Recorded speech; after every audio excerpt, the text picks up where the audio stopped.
Hello, everybody, and welcome to a very unique and special episode of Saul's Rest. We are going to be pre-recording these, so when you're watching this on Twitch, it's not live. I'm not actually here to respond to your comments. Nor am I. Nor is Phoenix. But we are going to do a number of these pre-recorded games to kind of fill in the gaps that's going to happen between where we left our intrepid band of heroes to the point where we're going to pick up the game the next time we play, which will be April something or other. Something 10th? 9th? Probably 10th. That sounds rightish. April 10th. 10th, yeah. So the next time we play, and we will be live then, but the next time we play is going to be April 10th. Starting at our fun new start time at 1 p.m. So we're going to run these kind of mini games for each individual character in our What's a Jigger? Monkey Butt game. It's been a day. Wasn't sure where you were going with that. It's been a day. So we're going to run each individual character. Each of these is going to be about 2 hours long or so. And I think we'll just jump right into it. Sounds good. So, the battle ends, and there's chaos. And several of the other party members, Saul and Tristan, and your parents, are busy. And before you know it, a month goes by. You're doing things like reestablishing infrastructure, reestablishing a hierarchy, reestablishing some measure of control, moving people back to their homes as much as humanly possible, doing repairs, organizing the army. Eventually the dwarves show up looking for a fight, although not against you guys, thank the maker, thank Zeratsu. And as soon as they show up, Saul immediately puts them to work, because building. Yeah. And they're crafters. So the first month goes by very, very quickly. A few things kind of change throughout. Several of your fellow party members, realizing that they're not overly useful in the course of all this, have decided to take a little bit of a break. And the group of you all agree to get back together at some point. You all agree about 6 months. Several of the party members have individual things that they need to do, and you are sticking around Winterhold because that's your home. That's where your family is, etc. So your moms kind of take control of the situation in sort of an acting leadership role, as they were the ones that were kind of leading the resistance against the incursion of the Dark Elves, which you now know was precipitated by this large shadowy dragon, right, which you murdered. Yeah, we did. Super murdered. They continue to sit in that kind of position of power and organize things. The last month has been an interesting exercise in restraint, as the last several months have been action, and now you're kind of more in a political role, as you and Tristan are acting as kind of the seconds to Saul, who was asked to step in as acting general of the Winterhold forces, of what remained of the Winterhold forces. Kira enjoys throwing the conscript comment at Saul every chance she gets. That's fair. Saul generally just kind of ignores it and rolls his eyes. And you, navigating away from the recording screen because it's distracting me. There we go. All right. So you and Saul and Tristan are honestly trying to kind of fill out the ranks as much as possible. Now, when the dwarves come, they're willing to kind of get together as like an acting joint task force sort of thing to kind of get everything together, but they're still their own entity, their own people, so they can't commit to a long-term thing. So at which point, for fear that there's going to be some kind of further subsequent attack, Saul starts recruiting some of the run-of-the-mill townsfolk, emphasizing mostly on the people that were displaced and then lost their homes in the incursion. Giving them a purpose, giving them a function, giving them something to do. Yeah, Saul's a good leader. He knows what he's doing. Right. And it always kind of surprised you early on why he was referred to as acting general as opposed to just being the general. Yeah. And I imagine that's a conversation you guys probably had. And he would inform you that he specifically requested to just be acting general. He did not want to take over the role permanently, and has every intention of grooming a replacement. And once that replacement is ready, handing the reins over to them so that he can continue about his usual business. Yes, I'm sure there are also many jokes about, well, how long will it take you to get Tristan ready? To which he generally smiles enigmatically and lets the subject drop. Because it sure as hell isn't going to be Kira. It's not a seamless transition. First and foremost, the entity known as Whiskey Jack seems to have taken up residence in Winterhold and is acting by night as a sort of vigilante, trying to keep the criminal element at bay. Because just because, people are displaced doesn't mean that criminals are going to be less criminal. Yeah. And Whiskey Jack seems to be doing a fair job of keeping them afeared to go out at night. Good. Also seems to be kind of asked, because there's still stragglers from the Dark Elf army, right? That are also causing problems, and there's occasionally some raids that happen in the dead of night. But usually, if Whiskey Jack can't handle it themselves, they are able to get word to Saul, and Saul is able to dispatch. That's the word I'm looking for. Dispatch soldiers to deal with the problem. That month just goes by. You are having your hands full. You're having your hand full. Your mothers, once they have taken over, began making some changes. For example, the ban on elves in the city is lifted. And not everybody's happy about it. They wouldn't be. And the opposing side, and the most vocal member of the opposing side, is the head of the Church of Caruth in the city, Alderman Bellamy. And strangely enough, his kind of right-hand political person doing their best to undermine everything that your mothers are doing is your sister.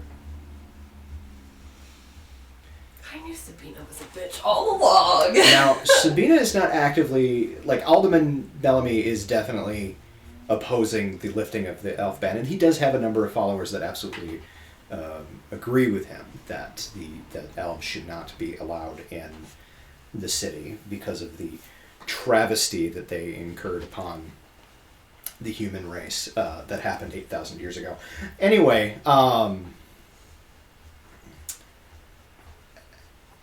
she is not really towing that particular party line. It's more that she seems to be interested in having leadership that was chosen by the people, as opposed to just a matter of convenience. Gotcha. The fact that your mothers were already in charge, and they kind of transitioned over to being, they were in charge during wartime, they're still in charge during peacetime. And so her issue opposing your mom's, and ultimately finding some allyship with Alderman Bellamy, is the fact that they were not kind of fairly elected leadership. Every time she's kind of pressed in the direction of, well, what about, what are your feelings on the lifting of the ban of elves within the Winterhold? I'm sure she gets vague and dances. Right. She dances like she obfuscates. Crazed fiddler. She pulls an Aaron Burr. Talk less, smile more. And yeah, so that's been an ongoing source of frustration. Yeah. Your mom seemed pretty chill about the whole thing, though. Not so much Bellamy, but your sister in particular. Both of them, you've heard them ranting about Bellamy and the fact that he's kind of a, in their words, pompous jackass. But your sister, they seem to be pretty. They seem to be pretty quiet about the whole thing. So you don't know what that means necessarily, but there's just kind of zen about the whole thing. But after the first roughly 28 days or so, things start to quiet down. And during some of the work times and what have you, when you've been, because Tristan and Saul have been pitching in some of the construction or whatever, Saul's tremendous size and strength has been a huge help in kind of moving things around and making things easier on individuals who are, trying to rebuild their homes and rebuild their homesteads and everything like that. And so, even though he's the big general, he's still pitching in. He's definitely a man of the people, and that's kind of always what he's been. And Tristan has followed his lead, as have you. Now, the gloves that you wear that give you access to both of your arms is a blessing in this particular instance, because it also increases your physical strength exponentially. But there's a couple of points where you're like, I don't need to be strong, I need some agility, and I need my fucking left hand. I do! Been missing it for a long goddamn time. Yeah, probably about half a year in game. Yeah. Give or take. It's been a while.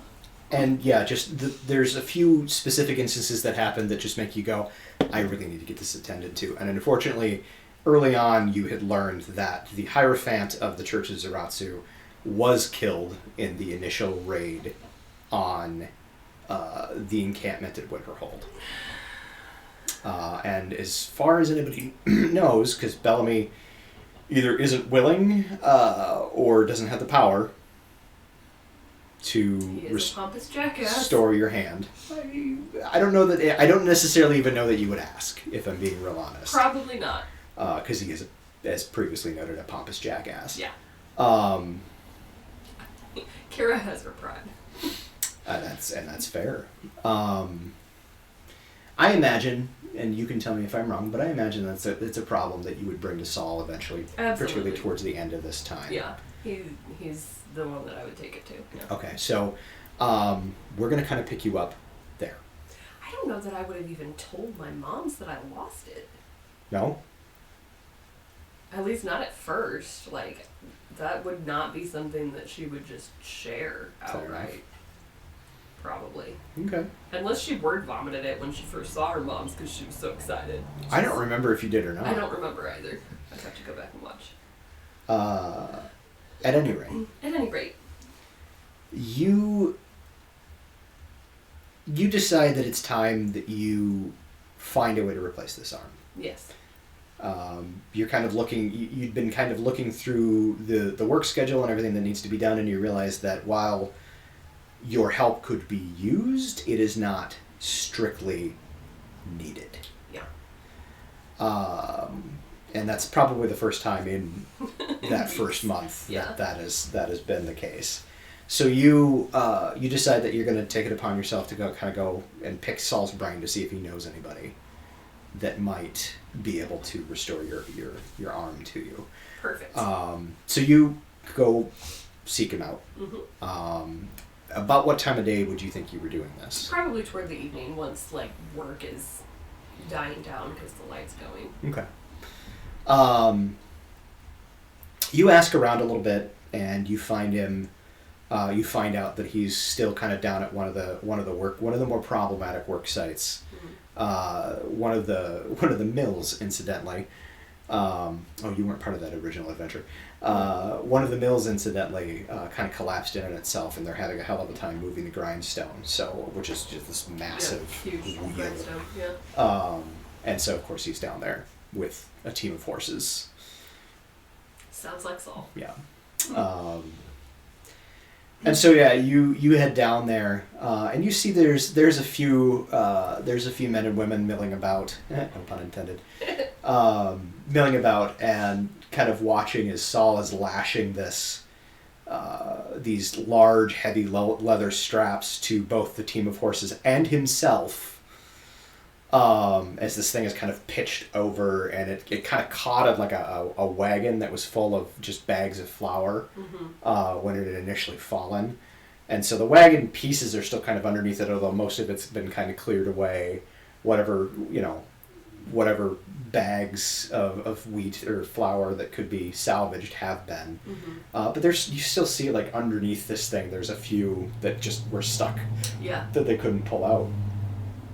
And so you see him like lashing these huge, thick leather straps, and you see a couple of chains to himself, and like two horses, two like large draft horses. And these are the kinds of horses that to a normal person, like, you have to look up to look them in the face. Yeah. For him, they're just like riding horses.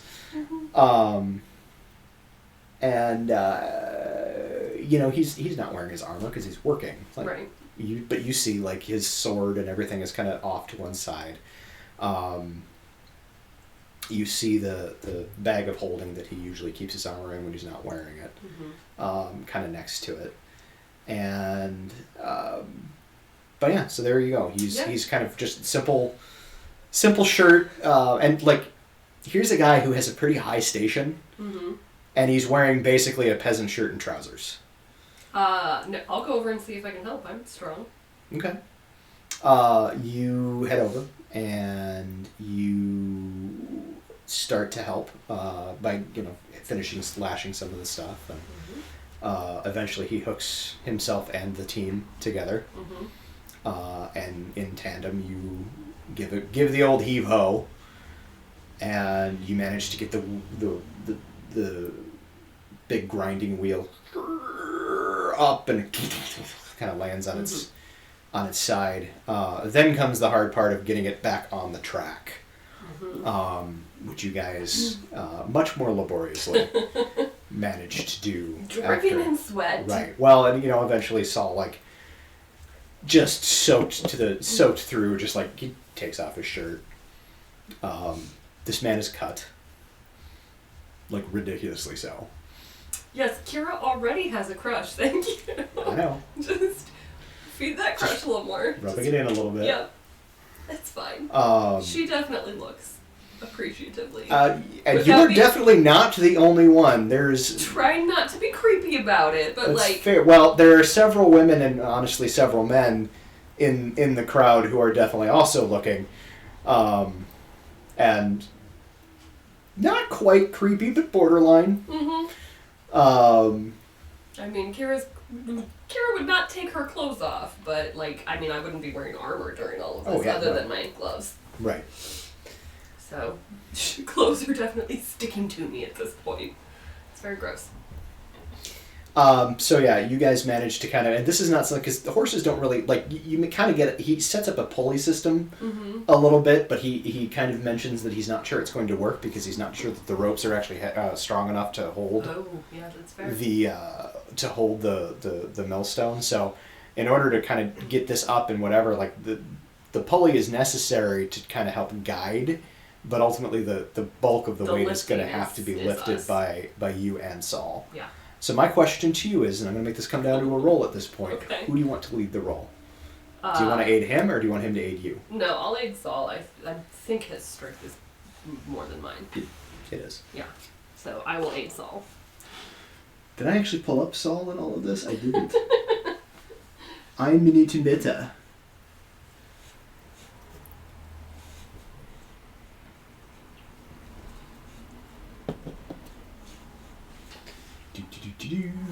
Saul. There's the older guy. There's the young man.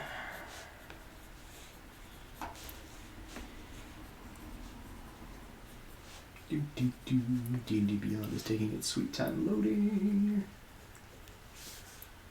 Alright, so you are going to aid, so he gets advantage on that roll. Nice, nat 20. Yes.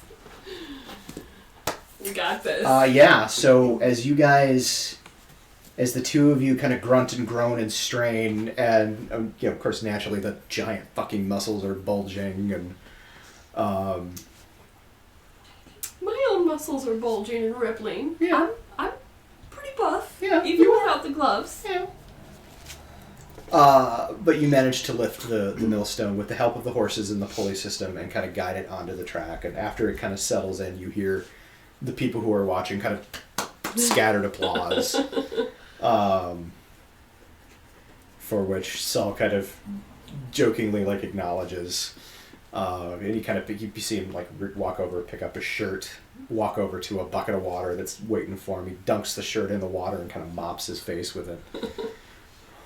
Fair. He kind of wipes himself down a little bit and turns to you. And he says, well, I definitely appreciate the help, but I wasn't expecting to see you today. You were on the west side earlier. I was earlier, yeah. I wanted to talk with you if you are finished up here and have a chance. He kind of glances at the millstone. That was the last thing I technically needed to do today. Well, actually, the last thing I needed to do today was earlier today. But anyway, I can talk now. What's up? Well, I have a small problem. Sure. As you may recall. Oh, the hand. Yeah. Yeah, the hand. Sometimes I kind of forget, and he lightly taps it just so there's a tink tinking sound against the gloves. Yeah. Well, unfortunately I don't.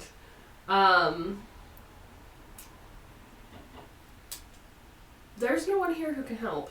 I was... There's not. Hoping that maybe you would know of someone who can. You see him kind of take another sigh, and he doesn't sigh, he takes a deep breath as you see him kind of shifting gears and starting to process. Mm-hmm. He's like...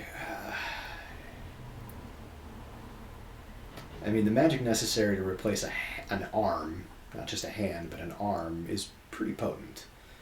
I mean, it's only part of an arm. It's less than half an arm. Technically. I don't think that really makes that much of a difference. I mean, surface area.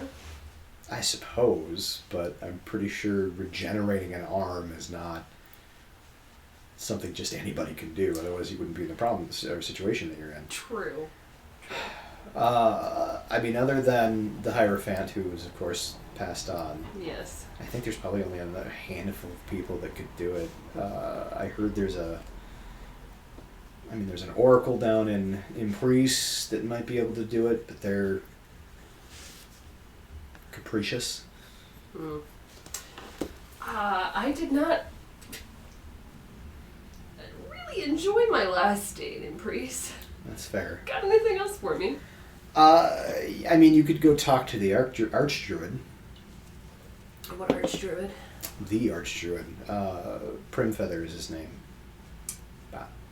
Forgive me, their name. Okay. Where? Oh, right. So they and I, we're going to go with he's struggling with it too. It's just easier for me to play. They are kind of the nominal head of the various druid sects that exist throughout Solano. Mm-hmm. And you can find them in a place.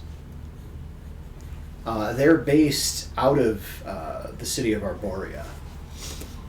Arborea? Isn't that... To the far east. Oh. Ugh. It'd be a bit of a hike. A bit, yeah. But, I mean, Impriest is about the same distance. Anything closer? Impriest I can get to faster. With the kinds of, I mean, not that would, yeah. The kinds of people that would be able to do that for you would probably try to replace it with like a skeleton hand or something like that. So yeah, hard pass. I think your best bet is going to be the Archdruid. They're quirky, but they mean well. Well-intentioned. Okay. What kind of quirky are we talking about here? That's something I think you need to see for yourself. Okay. They're not going to do it for free, though. And they don't usually like money. What do they like? They may ask for a favor. That's fair. The kind of individual that they are, though, they're not going to ask you to do anything that would be outside of your comfort zone. Okay. It's a lot of magic, so if they can do it, I think it's only fair for me to do something in return. Kind of nods. I wouldn't go alone. Well, there aren't many people I'd trust to go with me. I'd go with you, but I've got responsibilities here. How do you feel about losing both of your seconds for a while? Oh, I think I can manage. Honestly, if you ask nicely, they might even be able to get you back here. Oh, that would be delightful. Save some time. The way there is going to have to be the long way, though. Yeah. That's fine. I suppose Tristan and I could use some... Oh my god, we're going to murder each other by the end of that trip. It's likely. Yeah, go to Arborea, head to the main tree. You'll see it. And tell them that Saul Dragonfriend sent you to see the Archdruid. Okay. Do you have anything else you need me to do? Come back when you're done. I will do my best, sir. He grins and kind of like puts a companionable hand on your shoulder. I give him a very sweaty hug. Like, not weirdly, just like a side hug. Gotcha. All gross and sweaty. He is also kind of gross and sweaty, so... Yeah, but he's shirtless, and I'm really okay with it. His skin is very hard. He's very hard and bumpy.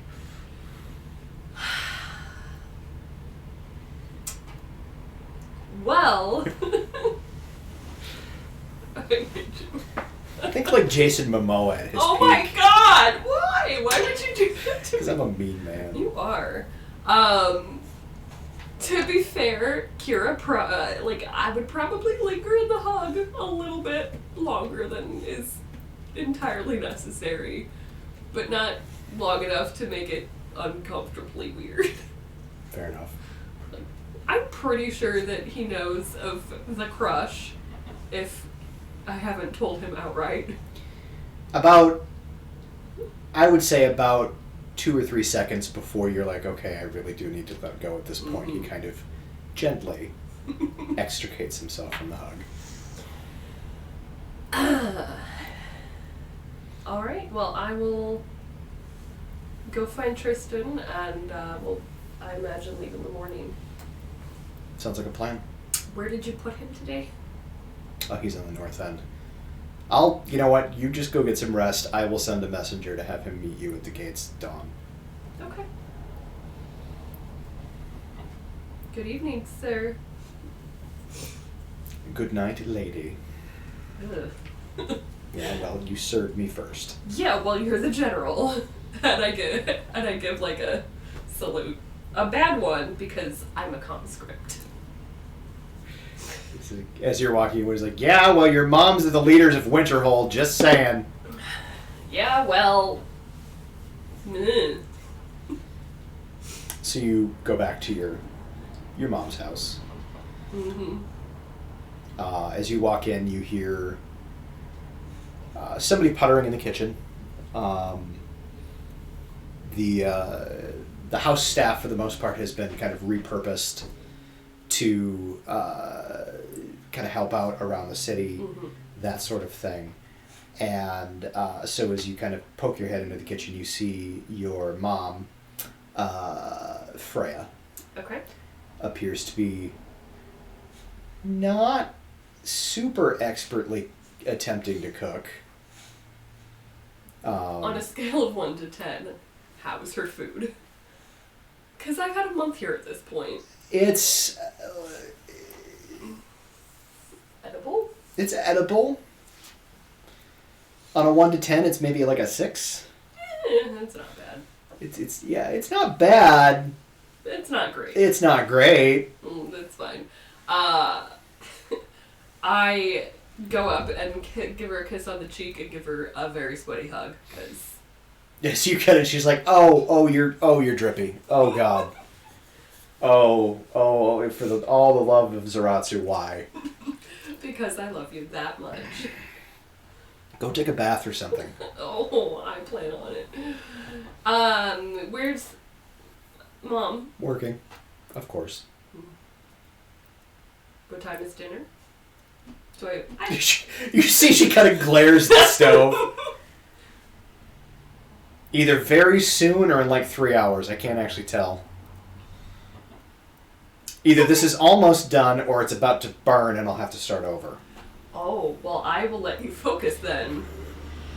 And I'm gonna go take a bath. And I'll head to my room. Okay. I don't know the layout of my own house. You have a separate, like, kind of bathhouse. Cool. I'll head in that like room. it's in kind of, it'd be the equivalent to like a modern day outdoor jacuzzi kind of situation. I'm here for it. So you step outside and very happily strip off my very gross and clothes. sodden clothing. Gross. You draw a bath, the magical copper cauldron, which the inside is kind of treated so that when you touch it, it doesn't burn. Nice. Is very large. It's actually suitable for 2 people. You're fairly certain more than one amorous encounter between your mothers have happened in here. Oh, absolutely. It disturbs you a little bit to think does. that maybe Tristan also may have had an amorous encounter or 2 here. Oh, you had to go there. I did. Ugh. But Gross. the bath is lovely. Yes, it is. You scrub clean. I'd wash my hair. Yeah. Unless there's a specific conversation or anything like that you want to have with your moms, we can kind of fast forward. No, just hey, we're leaving in the morning. Your mom serves dinner not 3 hours later. Yay. And it's alright. Alright. It's edible. It's a little overcooked. But it's not gross by any stretch. She's getting better. She's getting better. Eventually your other mom, whose name I forget. Alana, thank you.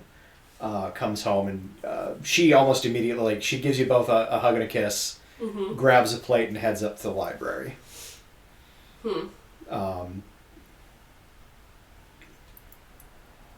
you have the sneaking suspicion she's trying to get on the alderman's level in terms of political savvy? Your mom's good. But the alderman has been the alderman for a very long time. Yeah. And your moms were never really, in charge. Right. They were nobility, which gave them some nominal control and charge, but they were never in charge of an entire city. So there's been a learning curve. Yeah.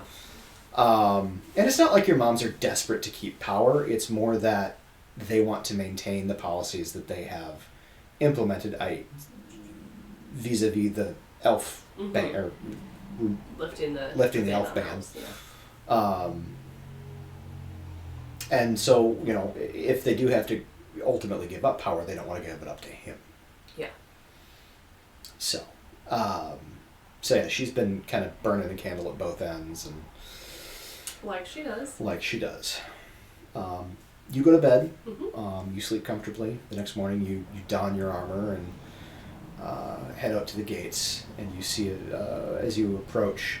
I mean, you see the usual guard, kind of a mix of the Winterhold crew and some of the dwarves. And you see Tristan standing there rather sleepily, looking a little rough around the edges, but okay, generally okay, but just a little rough. You see that he's changed, like in the last, between when you went to go deal with the Goliath situation and now, some of his usual kit has changed. He's got a different shield. His armor, like, it's really kind of playing down the affiliation with Zaratsu. It's there, but it's much more subdued than it had been. It's not the bright, shining paladin-y armor. It's more of like a muted, like a gunmetal gray kind of color. Bless you. Thank you. And he's got the shield kind of looks more like a bit more like the shield that Steve Rogers had in Infinity War. Kind of the much more compact kite shield that sticks to the forearm. Okay. I haven't seen all of... No, I have seen Infinity War. Yeah. I haven't seen all of Endgame. That's fair. You started it but never finished it. Anyway. At any rate. So he... as you walk up, he kind of... Who's this? I give him a very solid thwack on the back. Good Morning, brother. Ow. Late night. Yep. Where are we going? Arborea. Arborea? That's super far away. You're not doing his voice. Oh, right, I'm not doing this. Arborea? There we go. That's super far away. Aye, brother.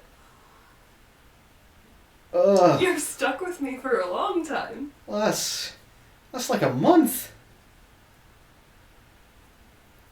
It'll be fun. What are we doing in Arborea? Ding, ding, ding, ding. We're knocking on our gauntlets. Did I not ever tell you? Tell me what. Oh. Well, you know what? We have plenty of time to start on the way. So let's get going. You're coming with me because Saul said so. Right, and he's the boss. And he's the boss. So you take off. You do get horses. Technically, I feel like this makes me your superior officer. I'm just going to point that out. How does that make you my superior officer? Because he told you to come with me. He's my superior officer and I'm following his orders. Yes, but I'm in charge because this is my mission. I don't think that's true. It's totally how it works. I Saul really said don't- so. That's what he told me. You're lying to me. No, I'm not. Yes, you are. I would never. You definitely would. What? When you were 8 years old, you're the one that stole the cookies. That was not me. You ate them, didn't you? Well, what am I going to do? Turn down free cookies? Okay, then. But I didn't steal them. That was you. Oh, semantics. And so on. Yes. At some point, I am sure, probably like that night when they make camp. Sure. She'll take her gauntlet off and just And show him. like totally nonchalantly and probably do that thing where she's like, what? Oh my god, it's gone! Check the inside of the gauntlet. Just, what happened? This is awful. Eventually, I imagine you explain. Yes. So yeah, the journey is relatively uneventful. You do have a few kind of random encounters, but nothing major to speak of. Nothing we can't handle. Nothing I'm not going to make you roll through. Thank you. Well, and we have a limited time frame, Yes. so just trying to get things to where we're going.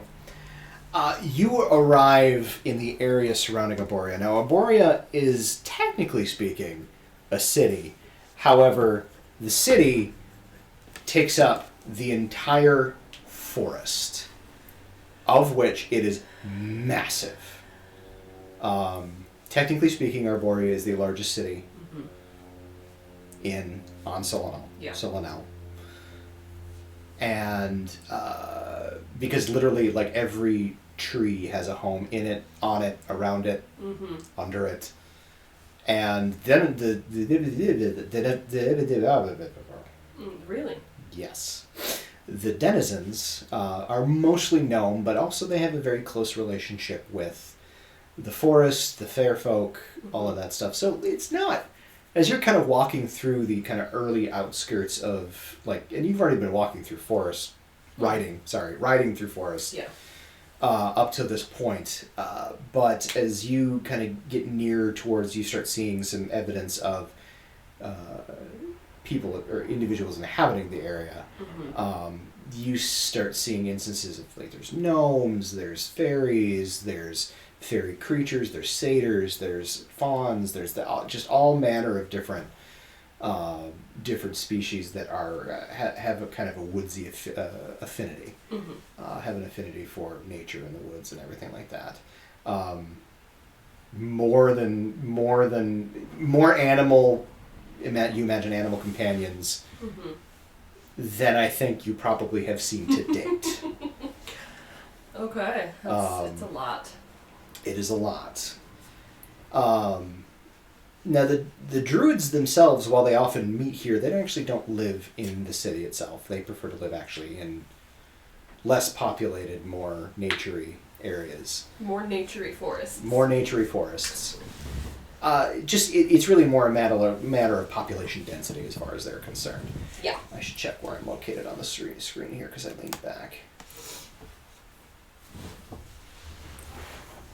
There we go.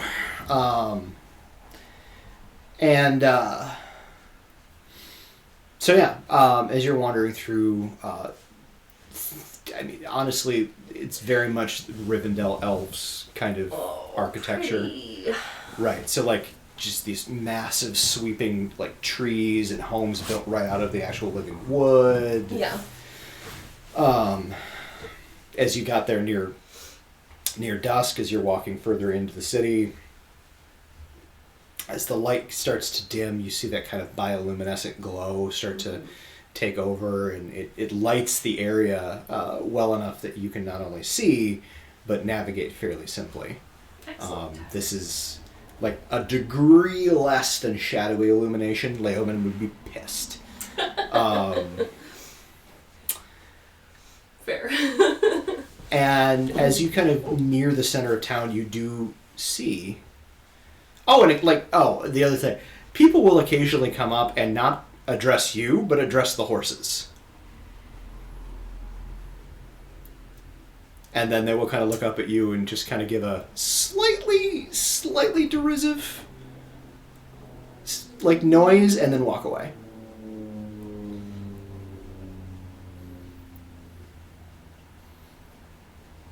One such encounter, your brother kind of... That's very disconcerting. It is. I wonder... Huh. I would like you, as you're moving through the city, to go ahead and make a perception roll. I will roll for Tristan. Oh, natural 19 there, Boyle. 24. Don't need Saul anymore, so we're going to back out of there. Your brother's not as perceptive as you are. I've been doing this longer.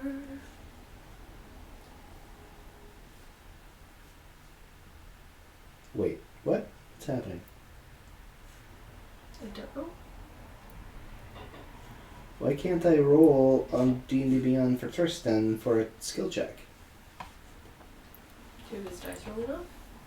Oh, I turned off the dice roller. That was dumb. Do you want me to roll for him? No, I'm just... For now, go ahead. I'm going to get it up, though. Okay. Oh, Crazy. that's easy. 15. Plus 2 is 17. Okay. Periodically, not a lot. Not super often, but periodically as you're kind of looking at the faces, particularly of the fair folk, less the gnomes, but the fair folk and some various and sundry like awakened plants that you see kind of moving about. You see several of them have, for example, you walk past this kind of willow tree woman type thing, like maybe a dryad, but maybe also just a walking fucking tree. It's hard to say. But she has this long flowing hair that very much looks like the drooping willow willow fronds, and there's a section of it kind of as you walk past her. You don't notice it initially because you kind of walk from her left side, but as you come around the right, you see there's a place, kind of a patch of blackened, darkened area where it's the fronds are dead and dry and brittle. And as you note this, and you're like, well, maybe she's sick. Like, you don't know how dryads work. Right. But you see it a couple more times on the fairy folk and a couple of the other plant creatures. There's a pixie that kind of zips around and plays around with the knees of your horses for a little bit. But for one moment when they kind of stopped to in front of your horse to have a conversation, apparently, you notice that like they're beating their wings really, really fast. But this little pixie kind of perches on the horse's like snout to kind of look in their eyes. And the wings stop for a second, and you see one of the wings, which is very much kind of the double wings of the dragonfly. One of the wings is kind of withered, and doesn't seem to be moving as rapidly or as kind of precisely as the others. Okay. It's a wonder he can fly at all, let alone as fast as he's flying. And yeah, I mean, there's a number of other instances where you see similar things like this. But sure enough, as you get in towards the center of town, you see this massive tree. It is probably as big around as several city blocks. And it's tall enough to match. I just stand for a second and just take it in. I've never seen anything. And it's like the branches kind of arc out overhead, and you see like they kind of interweave with the canopies of the other trees. And you see periodically there's what almost looks like fruit from several branches, but they glow. Providing little, almost what looks like it's now nighttime. As almost looks like little pricks of starlight periodically. In fact, when you were first approaching, you kind of thought that that's what it was, but then you realized, no, this is this weird fruit from this tree. The trunk itself is kind of this twist. It's gorgeous, but it's this kind of twisting, almost sort of mangrove quality to it. Large roots kind of extend out, and like roads and entire, like there's a little neighborhood kind of underneath one of these giant roots. And you see in its sides, you see openings where there's appears to be like windows or doors or what have you, and periodically like you'll see one of the larger flying fae flies up, lands, and steps inside of this thing, and you realize that this is like a massive, almost city unto itself. Wow. And Tristan is equally awestruck. I pick my jaw up off the ground, and I'll head toward the tree. So when Saul said you would know it, he wasn't kidding. He was not kidding.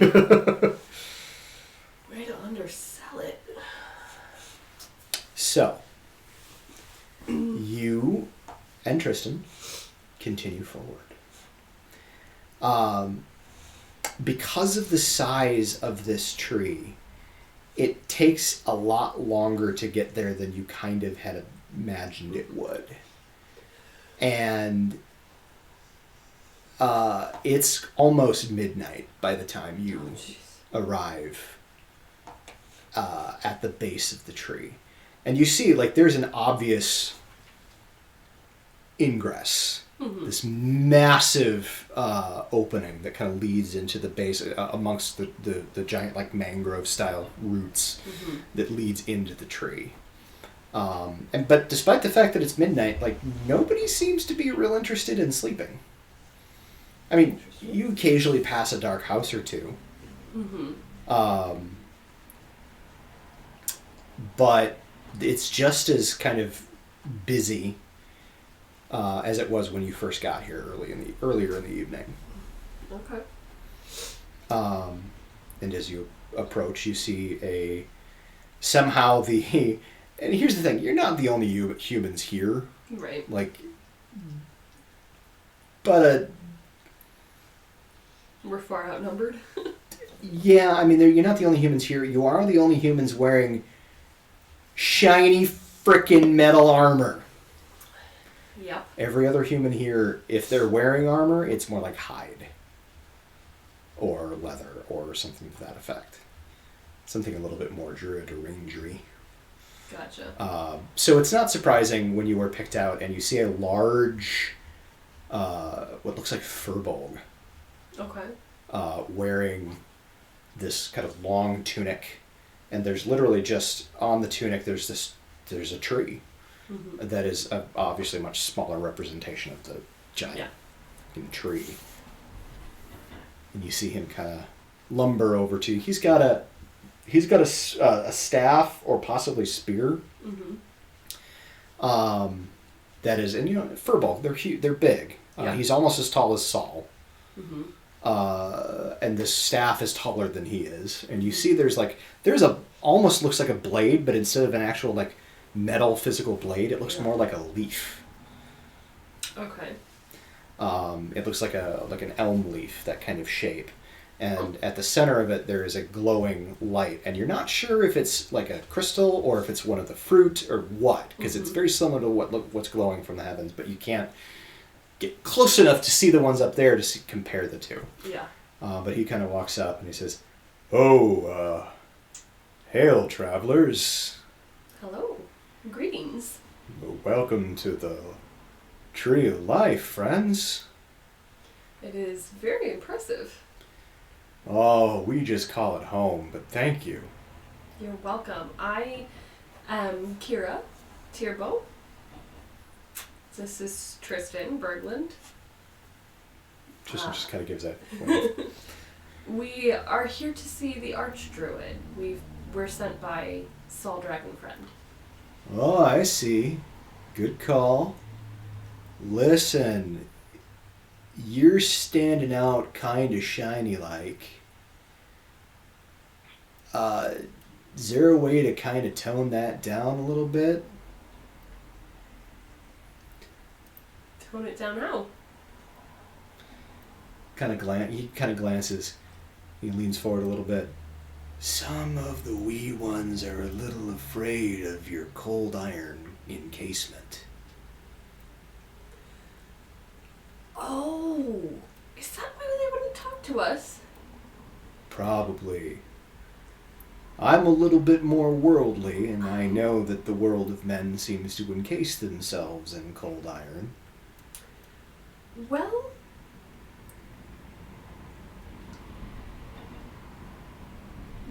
yes. Do we have to take off all of it?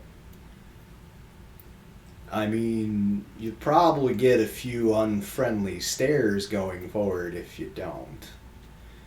I promise you while you're here, no harm is going to come to you. Okay.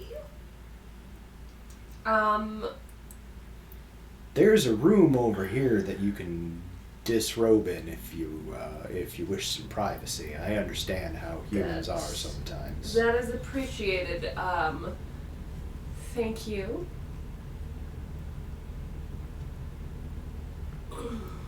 Okay. He kind of turns and he strides, and despite the fact that he like strides very slowly. He's got those really long legs. So, like, despite the fact that his gait does not seem to be very fast at all, you are finding yourselves having to struggle to keep up. Yeah. And as you're walking, he says, "My name is Castor, by the way. It's very nice to meet you, Castor. It's a pleasure to meet you both as well. So you're here to see the Archdruid? Yes, indeed we are. It's been some time since anybody from the outside or wasn't a member of the Druid sects has sought his particular audience. But the name Saul Dragonfriend is known to us here in Arborea, so I feel it is a good chance that the Archdruid will see you." Well, thank you. I certainly hope he will. I need his help. That's one of the reasons why people come. And he slides this kind of, literally it's like vines with leaves, but it's so dense that it is genuinely a door. And he kind of pulls that aside, and there's a small kind of earthen nook kind of nestled between a number of different roots. That is just it's dark other than these lines of what looks like bioluminescent beetles that are, I mean, they're there and they're moving around, but they seem perfectly content to just stay where they're at. Okay. Yeah, once we're in, I'll start taking off my armor. Yeah, I mean, I imagine you and Tristan help each other just because it's a lot of armor. It is a lot of armor. Are we supposed to leave it here? Pack it up and take it on the horse? Tristan just pack shrugs. it up and take it on the horse. Yeah? Okay. Yeah. Castor, as you step out to kind of pack and put it on the back of the horse, doesn't seem to have an issue with it. So. Tristan would have to do most of the lifting at this point, because... You could still wear the gloves. Well, that was why I asked him if we had to take off all of it. Oh. So... Okay, that's fair. So you have the I would have taken off all of it. Yeah. So yeah, Tristan kind of helps move and lift and whatever, and hence why she was so very uncomfortable. Castor doesn't say anything about the fact that you're loading up the horses. Okay. Actually, as you come out, you see he's having a conversation with one. Everyone seems interested in talking to our horses. We're more used to the animal kin than the human folk in this area. I suppose that's fair. It's like, but they say that you've treated them very well, so I think that's part of the reason why, despite the fact that you had encased your entire body in cold iron, you weren't accosted on your way here. Well, they're important. He nods gravely as if this is the wisest thing that you could have ever possibly said. He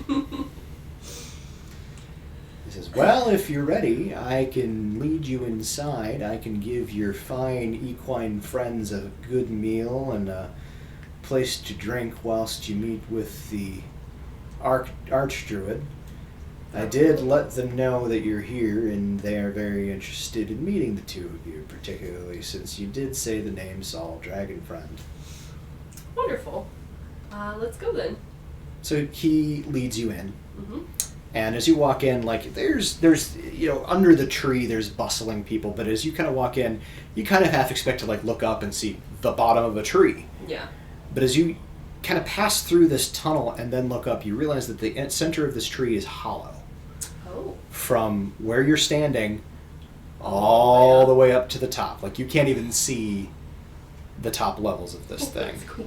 And the very center of it, there is this kind of, it looks, at first glance, you're like, there's a tree inside of a tree. Mm-hmm. But as you look at it more closely, you realize it's not a tree. It is a very, very, very, very large flower bush.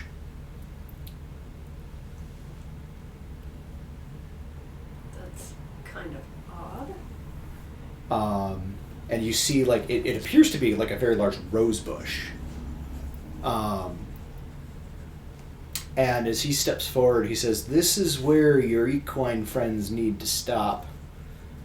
But if the two of you go on ahead, and he just points, and there's a clear path. Mm-hmm. They're lined by more of this kind of bioluminescent stuff. You do see, like, and there's other creatures kind of moving around and flitting about, and these ones all appear to be dressed in what would probably pass as finery here. Mm-hmm. But it's all very, like, leaf nature based. I mean, there are a few that are just wandering around naked. But by and large, here it's this appears to be kind of like the central court Mm-hmm. of the sect of druids, and periodically as you're going by, like you'll see somebody kind of kneeling over a plant and kind of nurturing it, and just everything here seems to be very kind of central to this life essence, what have you. Go ahead and make another perception roll. Go ahead and do that with advantage, though. Oh, nat 20. Nice. So 25 is my bonus. Rolling for Tristan. This metal die is treating me very well tonight. Oh, I said it. Shouldn't have acknowledged it. Yeah, I was like, you heard yourself just now, right? Mm-hmm. Yeah. Sorry, I had to refresh my page. There we go. All right. And Tristan gets a dirty 20. As you're walking through, you realize that a lot of these individuals seem to be focusing on nurturing these plants, but you realize that, there's a lot of patches of this kind of same dry, dead, grassy area, which seems very odd for the center of power for a druid. Mm-hmm.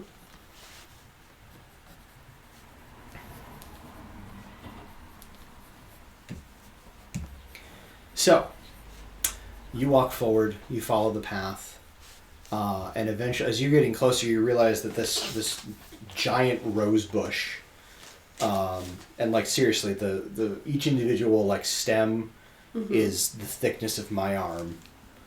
Some of the thorns are as long as basically the breadth of your hand. And they are wicked, and some of them seem to be kind of dripping something. Okay. That's But as you're getting closer, it smells everywhere of roses, and it smells delightful. And still terrifying. And you're realizing as you're walking down this thing, he told you to just go straight ahead. These kind of thorny brambles are cross-hatched in your path. Like there is definitely a barrier there. However, as you get closer, they kind of move aside. I exchange a look with Tristan. Well, this is your mission. Don't look at me. Alright, forward we go. And you step in. And I step in. And as you do, Tristan comes with you. And as you do, you hear the kind of moving, rustling, and it closes behind you. Ugh. Inside the rose bush, it smells friggin' delightful. Mm-hmm. It's a little bit more dim here. There's still some of that evidence of the bioluminescent creatures kind of moving around, but there's less of them. At the center of this large area, there is a pool of water. Okay. At the center of this pool of water, and from where you're standing, it doesn't appear to be very deep. At most 2 feet. And at the center of this pool of water, there appears to be a massive white-feathered owlbear who is playing in the water. They're splashing, and like they kind of dip their head in and flip up water, and it kind of goes spraying all over the place. An owlbear. An owlbear, a snowy owlbear.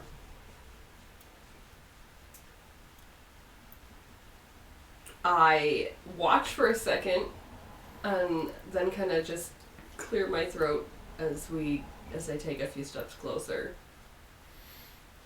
You clear your throat as you take a few steps closer. The owlbear does not acknowledge your presence. How close can I get without stepping into the water? To the owlbear, you can get about 30 feet away from him. It's a very large pool. Okay. I will go up to the edge of the water. Okay.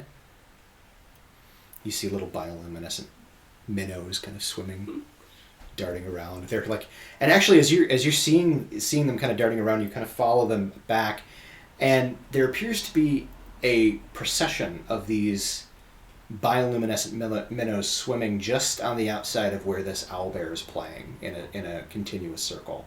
And some of them will kind of split off and flit around a little bit, but they'll eventually rejoin this giant circle. Hello? And you see the owlbear kind of stop, scoop up a big old thing of water with its hand/wings, and just kind of swoosh over itself. And then it stands up, and it's about 10 feet tall. Jesus. And it kind of turns its head, and in that kind of owl-like way, half almost upside down, but not quite. And then this kind of low, sonorous voice fills the air around you.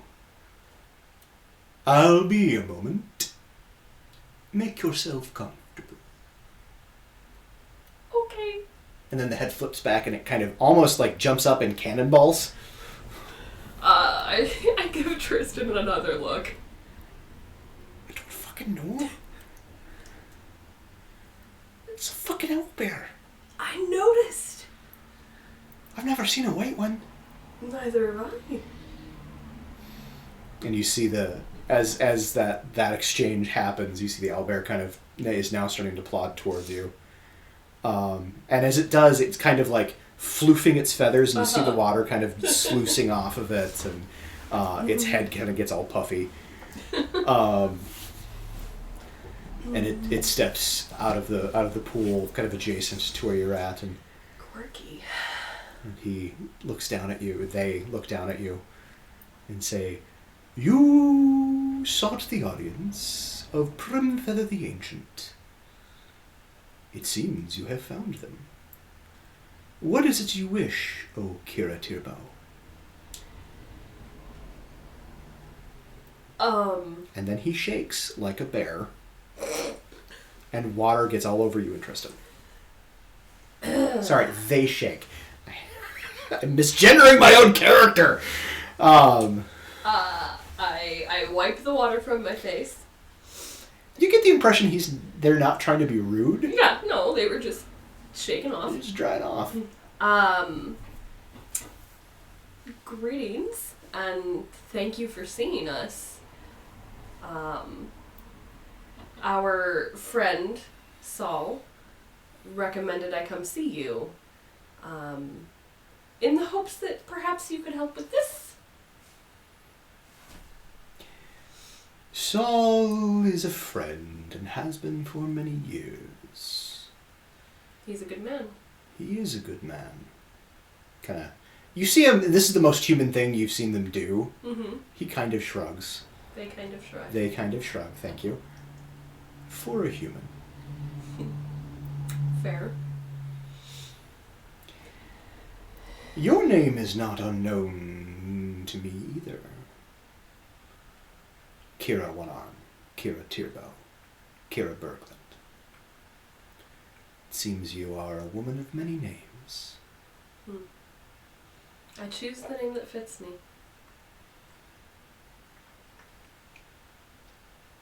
And you see they just kind of stare at you with those, and you realize there's no sclera, there's no white to the eye. It's just this solid black mirror.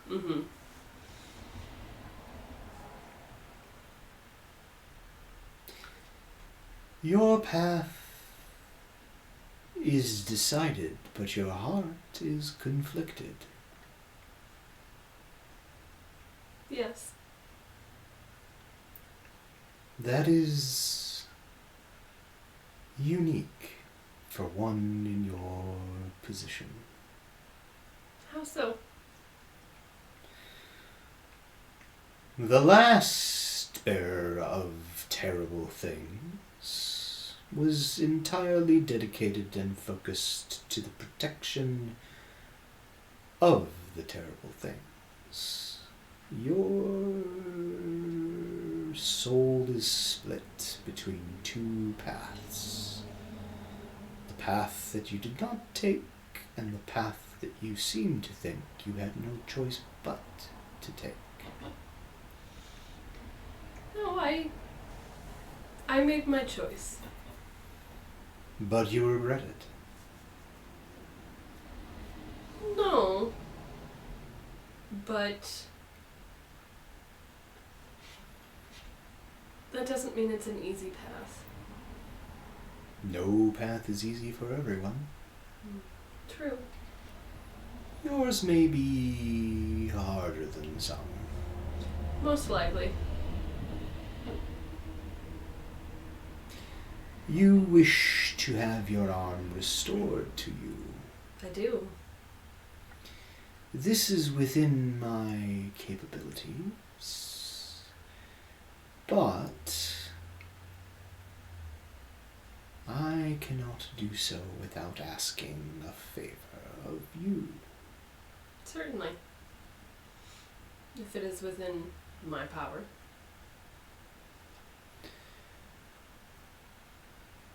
You see they pause a second and they turn and wave a winged bear paw over the pool, and it shimmers. And you see the minnows immediately move and start to take shape. And in a minute, they have taken the shape. There's so many tiny little minnows that you see they've taken almost like a mosaic-like shape of a cave.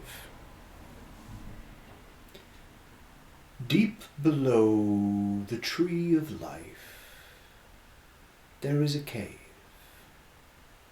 Inside the cave, there is a very ancient, very powerful evil that has slumbered for many thousands of years. That is, until our Korban began to stir.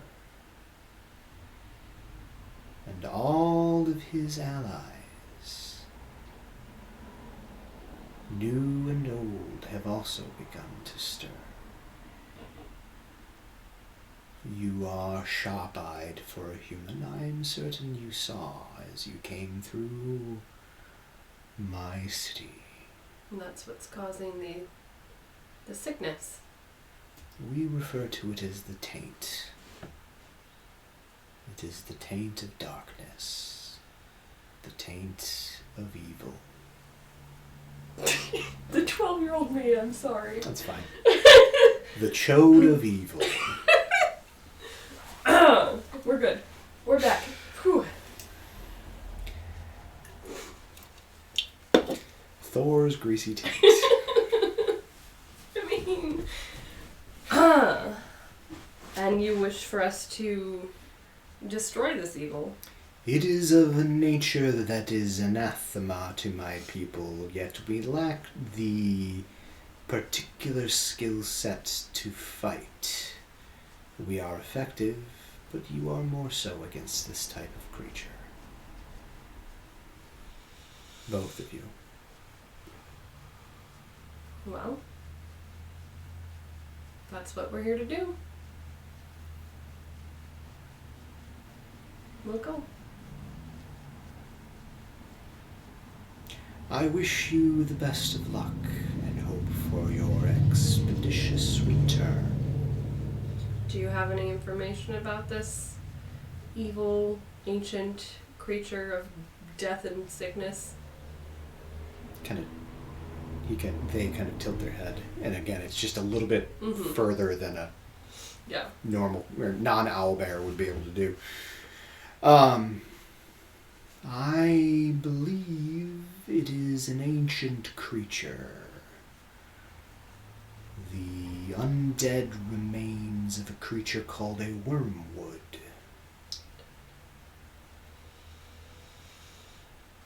Any weaknesses that you know of, or They have all the strength of the dragon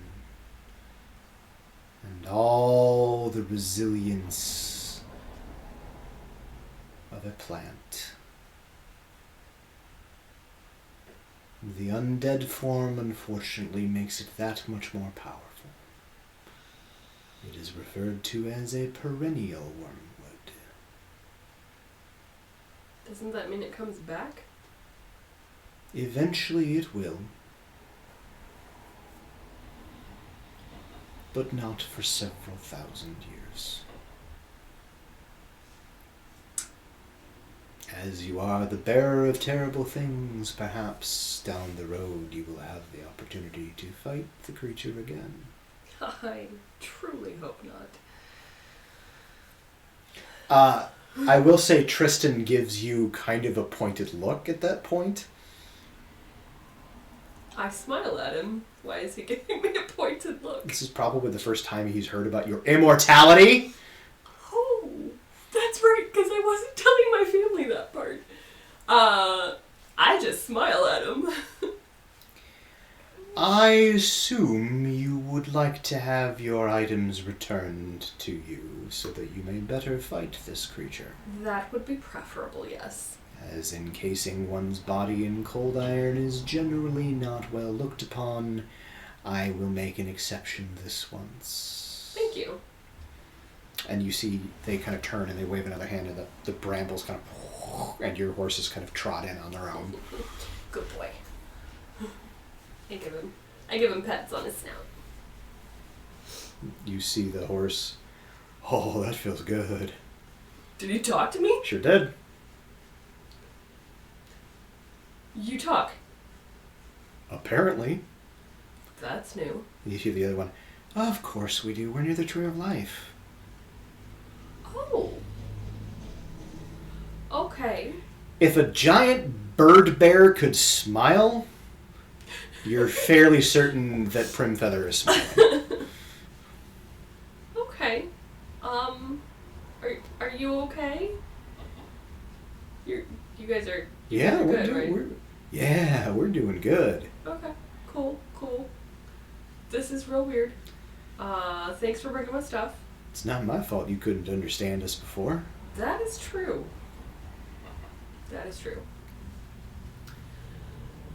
Okay.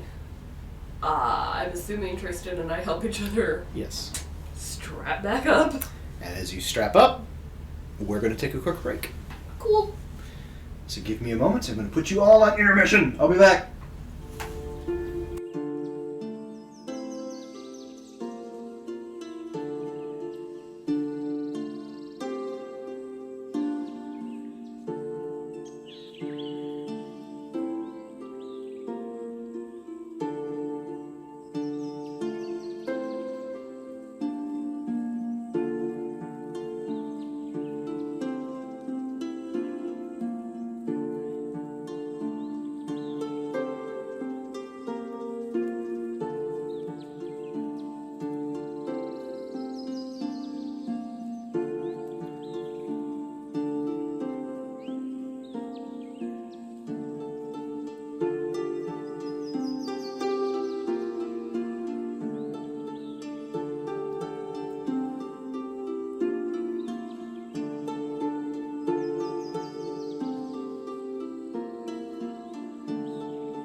All right.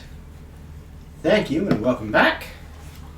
Appreciate your patience while we peed, because Super had to pee. All right. I'm very hydrated today. I'm not. That's been empty for a while. Oh no. And I forgot to fill it up before we started. That was stupid.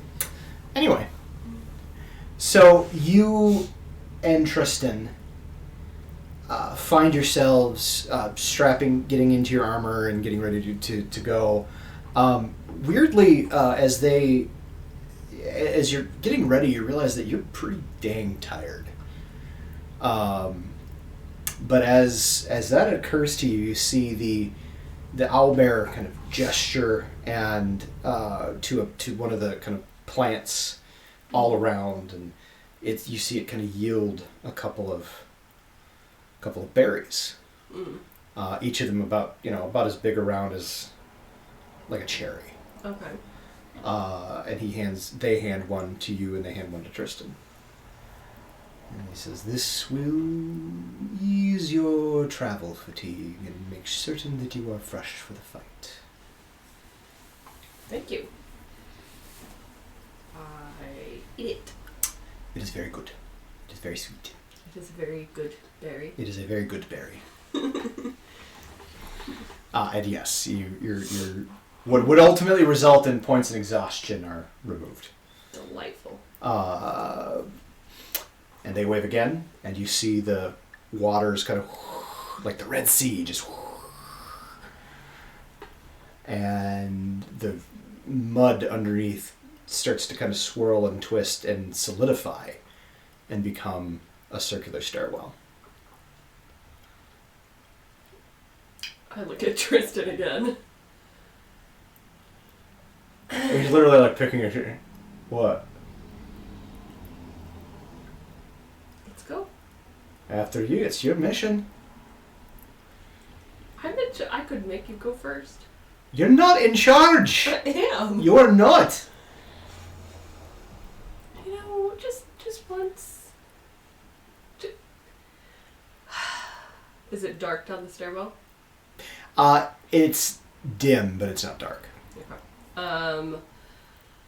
I will give him a good-natured elbow in the ribs, or, side of the armor, and then head down the staircase. Ka-tink. Ka-tink. Yeah, and he follows behind. As you descend into darkness, you do hear the sound of things closing behind you. As soon as it starts to get darker, because you said darkness, so... I'm sorry. As you descend into the darkness of the pit, it's still dim light. Okay. And it stays that way kind of partway through. This would be shadowy illumination. Okay. Leoben would be happy. Leoben would be happy. Honestly, if you still have the cloak, you could use the cloak now. I do still have the cloak in effect. So. Okay. And yeah, you descend, and you descend a goodly way. The further down you go, the colder it gets. The smell of this kind of dank, wet, mildewy almost at first kind of yields to something a little bit less like living mold and something a lot more like decay. The walls and the bioluminescence, which to this point has been kind of this bluish tinge, the bioluminescence starts to fade to this kind of grungy, almost purplish color. Kind of reminds you of a bruise as you descend your way down. It's still shadowy, but it's much ickier. And eventually you find yourself at the bottom. There is a large circular room.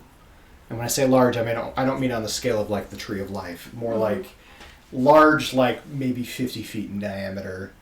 And it's like a dome, which also goes 50 feet up. So for the last basically 50 feet, you were circling around in open air. Okay. There's still stairs, but you're a little wigged out about the possibility of falling. You don't, but the possibility's there. And on one side, there's this large archway. And when I say large, I mean probably 15 feet tall. It's actually less of an archway and more of like a circle that just kind of ends at the floor. Okay. And it's made up of these carved stones. And you see that on these carved stones there are runic symbols, which you do not recognize. You suspect... Tristan's more bookish than I am.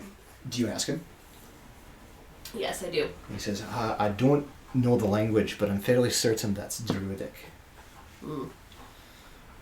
Makes sense why neither of us can read it. And you see, while each of these has carved some, has one of these runes, and it's a different rune per stone, and there's probably about 50 odd stones making up the whole arch. Each one has its own different rune cut into it, and of the 50 odd that are there, we'll say 52 that are there, 3 of them are glowing. The other 49 appear to have been taken over by this moss, black lichen-like moss taint, which has extinguished the lights of these. And beyond that, you hear the sounds of muffled, what sounds like high-pitched screaming, and it's inhuman. This high-pitched, ululating scream that keeps repeating over and over again, and it sounds like somebody beating. You also hear the sound of somebody like beating on what sounds like the inside of a coffin. Tristan, what do you want to bet that whatever it is behind that? I think that's a pretty solid guess. Yeah.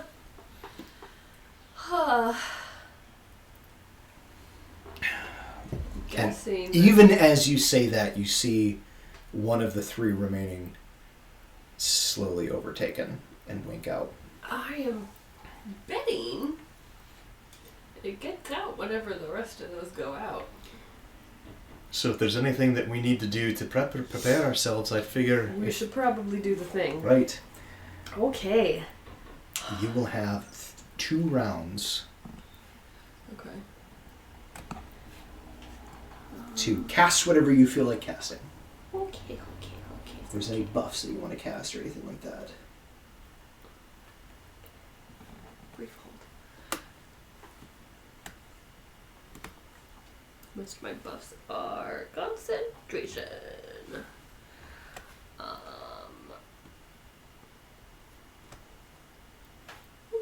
I could do that. Could do that.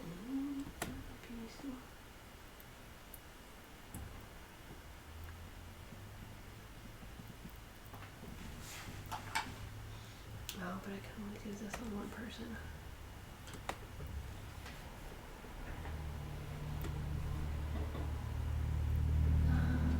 So Tristan is going to cast Aid. Okay. Which is going to increase, you can put them under temporary hit points, but it's going to increase your HP by 5. Nice. Ooh, nope, I already cast it, so I didn't need to hit it again.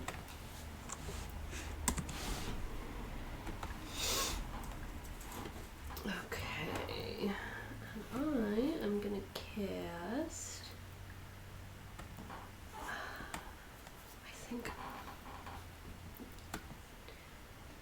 I think all of my buffs are just, other than aid, although I guess I could give... Ooh. That went to both of you.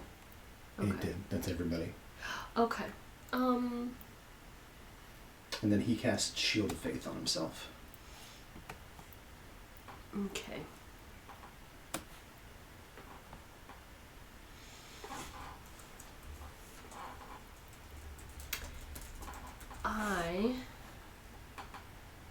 What am I going to do? Making his AC a 23. Holy shit! I mean, that's not a bad idea. I can't... He has a 21 AC. Oh, well, mine's 20. That's not bad. Alright. And he went the defense route rather than anything else? So I am actually going to cast...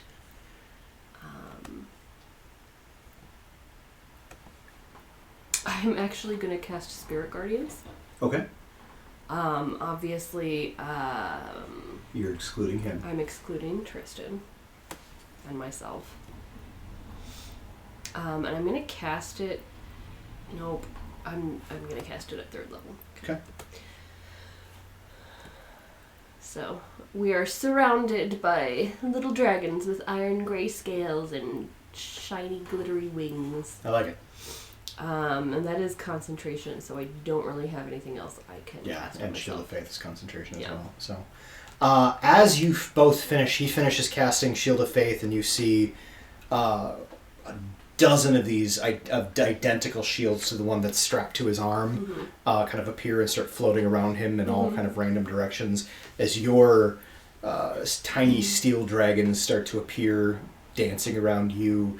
The last of the runes kind of winks out, and there's kind of this large, shadowy explosion that shoots out of the archway, and there's that kind of like feeling of depressurization almost.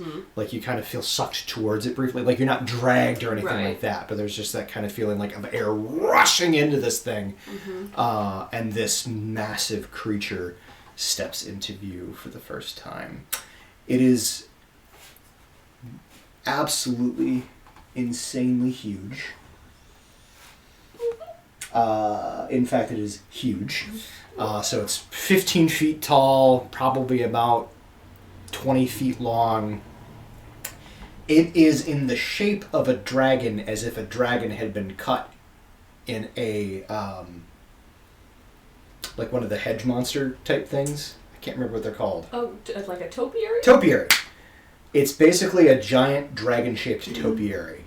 However, it is covered head to toe in this blackened... Like the black lichen. Right, lichen, mossy stuff.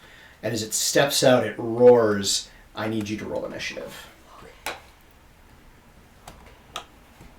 And I will actually have you keep track.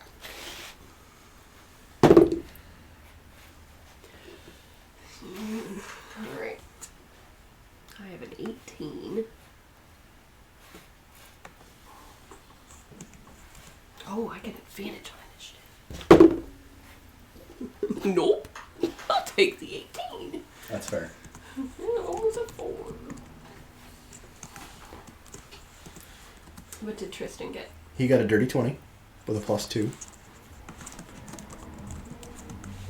Okay. Critical Role is live. It's Wednesday. They're doing other content. Oh. And then the critter was going to go at a 21. Oh, yay. The wormwood. Perennial wormwood. Perennial wormwood. Yes. You can blame Schmoopsy for the name. He and I are going to have a talk. Thought you were my friend, Schmoopsy. No, I came up with the monster. That's all on me. He just came up with the name. Alright, well, the perennial wormwood is up first. I need for you to not worry about it because you're immune to fear, right? I am, and if Tristan is within, like, blah feet of me, so is he. Yeah, because he's not a high enough level. What level do you get immunity to fear as a paladin? Aura of Courage is 10th level. Yeah, so he's not a 10th level paladin. But he's close enough to you that he's currently immune. He's within 10 feet of me? Yeah, he's within 10 feet of you at the moment. However, as the thing activates its frightful presence, it also is going to breathe on you. Yeah. So I need a Constitution saving throw from both of you, please. Okie dokie. Is it within 15 feet of me? It is currently, because it was a 50, so it's about 50 feet away from you at the moment. Oh, it's a... Its breath is that... It's a 60-foot cone. Okay. Or no, it's 25 feet, because I said it was 50-foot diameter, not radius. So it is 25 feet away from you. Okay.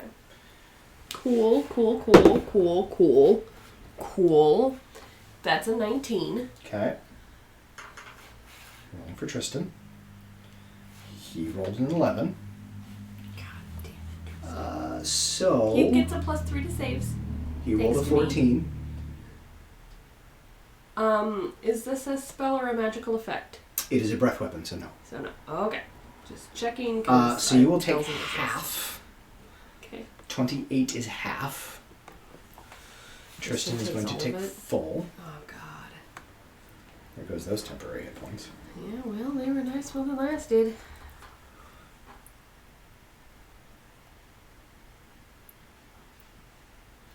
Oh, what did I just do? I'm used to doing my hit points on roll 20. So I did negative 56 and then hit damage, which treated the negative as a positive. Whoops. Okay. Is that this thing's turn? And then it is going to move in your direction. The way it's kind of moving, and you realize that there's no, like, eyes that you can see. It's a topiary. It's a topiary. Okay. It's kind of moving almost like an animal that uses, say, sound to hear. Okay. So sound to hear? See. Okay. It's been a day, okay? It has been a day. And that it will move towards you. It will move up to the both of you. Okay. It gets to make a wisdom saving throw. His speed is halved. Oh, wait, hang on. Rather than do that. Sorry, I forgot I was going to do this first. Frightful Presence breathes the weapon, and then it kind of spreads its leafy wings, drippy, gross wings, and it seems to kind of flash and flail a little bit. As it does, these kind of tendrils shoot out across the ground, and near your feet you see about, what was it? 5 hands kind of shoot out of the ground and start to crawl their way up. Oh, no, thank you. What? So please add. I don't wanna. Plant zombies at a 3.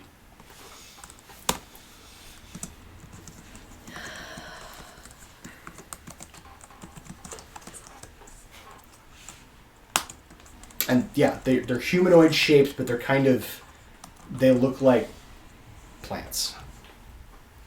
Cool. There are 5 of them. They are between you and the wormwood. Mm-hmm. It is whoever is next can go.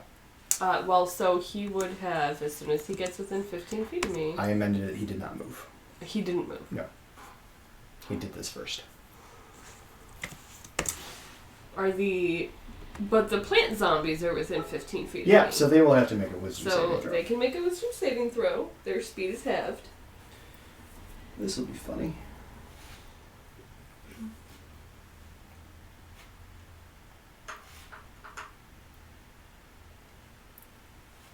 One of them got a 0. That's a fail.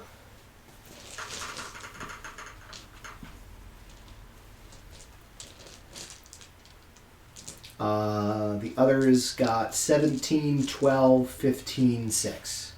The 17 will save for half.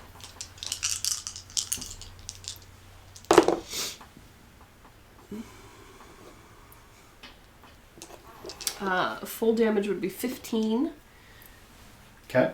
radiant damage.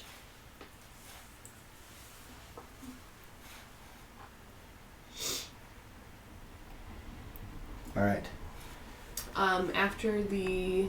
So yeah, you see as they appear, they push themselves out of the ground and start menacing towards you. You see most of them, your spirit guardians start like whipping around and slamming in and through, like burrowing through their bodies and coming out the other side. 4 out of the 5 of them, like literally straight through the chest. One of them kind of half-heartedly kind of bats a couple of them away, still taking damage, but he's not super badly injured like the others. Okay. After the perennial wormwood is Tristan. Tristan,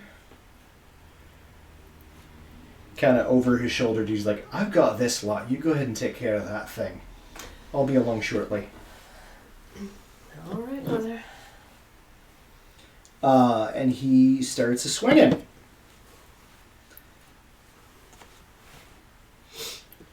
And you see him swing twice with his sword, and then once with his shield. Nice. You got some new moves since last time. I've been training. And he hits because their AC is 8. You've gotten better at hitting since last time, too. Quiet, you.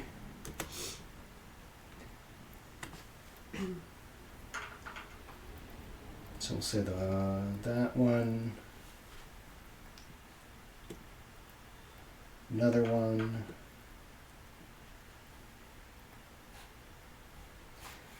And then he is high enough level to get this.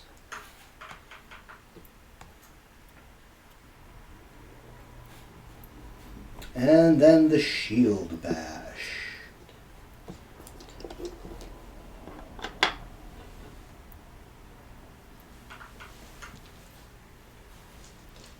Okay, you see 3 of the 5 fall.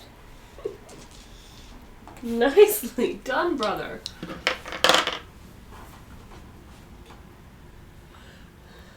All right, is that...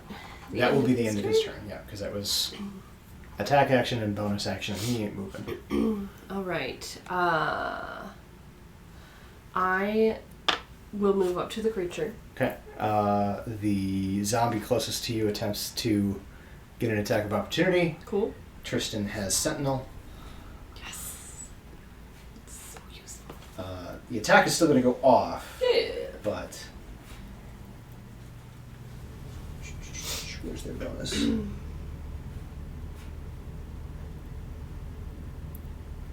Yeah, it's not likely to hit you. I mean, you rolled an 18. It's still not enough, but... Tristan swings for his attack of opportunity. Hits. Rolls some damage. Alright, but that was the one that was the least injured, so it does not yet fall. He does hit it, though. Okay. I move the rest of the way to the creature. Okay. It is now in my area, so it makes a wisdom save. Right.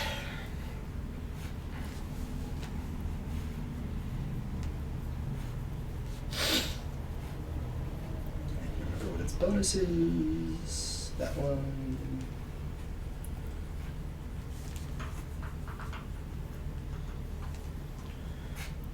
Tuh. 9. That will be a fail, so it takes 9. 9, 12, 17 points of radiant damage. Its speed is halved. Okay. I mean, you're there. It's not moving anywhere. Just in casies. And I will attack it twice with my Holy Avenger Warhammer. Excellent. 24. Will not hit. Just kidding, it hits. Had you worried for a second there, though? You had me very worried there for a second. No, you do hit. Okay. So, it's a Warhammer. It is a Warhammer. It's the Holy Avenger. It is the Holy Avenger. Plus, I have Divine Smite. This thing is undead. Yes, I know. So. I have improved Divine Smite, so I automatically get some, and I am absolutely going to be casting Divine Smite. So I just need to count up how many dice I'm supposed to be rolling. Briefhold. 2d8 plus a d8. 2d8 plus another d8, because it's undead. Okay, this is a lot of dice, babe. Let's take your time. Alright. Okay. Okay.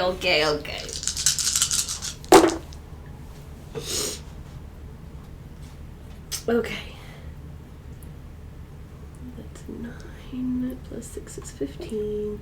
Do you need regular damage separate from radiant damage? No, I do not. Okay. 9 plus 6 is 15, plus 8 is 23, 26, 27, 34. 34 plus 7 is 41? Yeah. Plus my bonus, which is 7. 48? Yeah. Okay. 48 points of damage. Okay. Was that for both or just the one? No, that was just for my first hit. Okay. Second attack is a 17 plus 12. That'll hit. Yes. Yes, it will. Let's do the...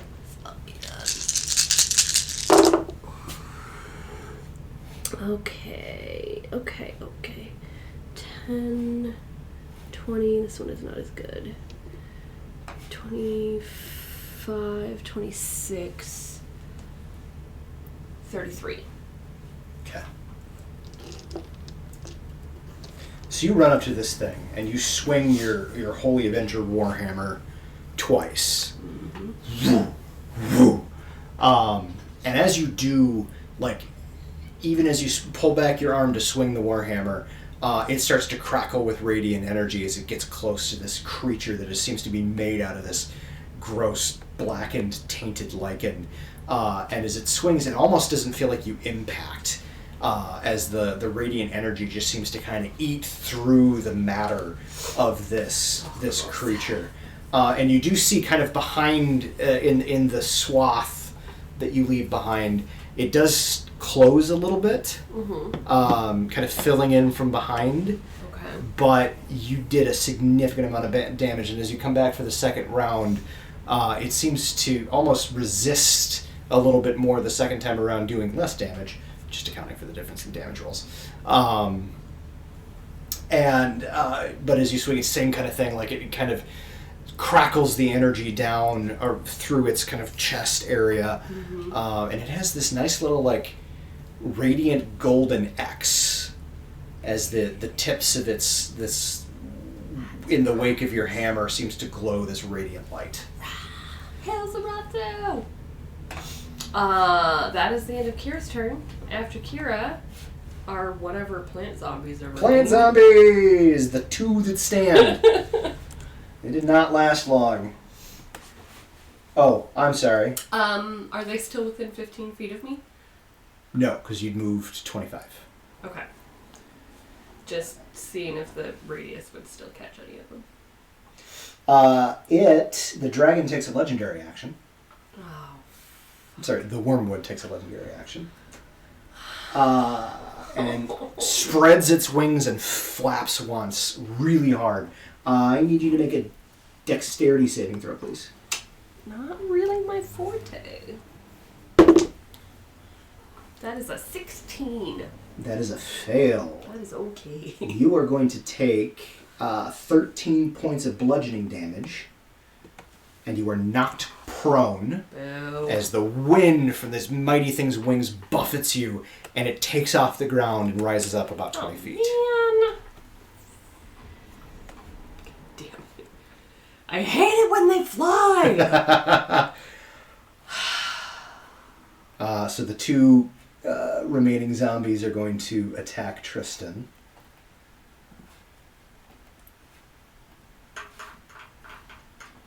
They are not... They have to nat 20 to hit him. Collectively, they rolled a 9. That's my brother!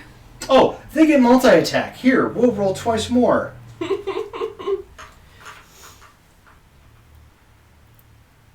Yeah, that time they rolled a 12 collectively.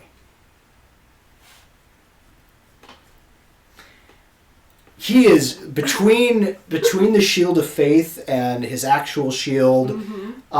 His defenses are darn near impenetrable, and he blocks all of their biting, scratching attacks. God boy. I do believe that brings it to your turn. That does not bring it to my turn. Oh, right, top of the round. That's the dragon's turn.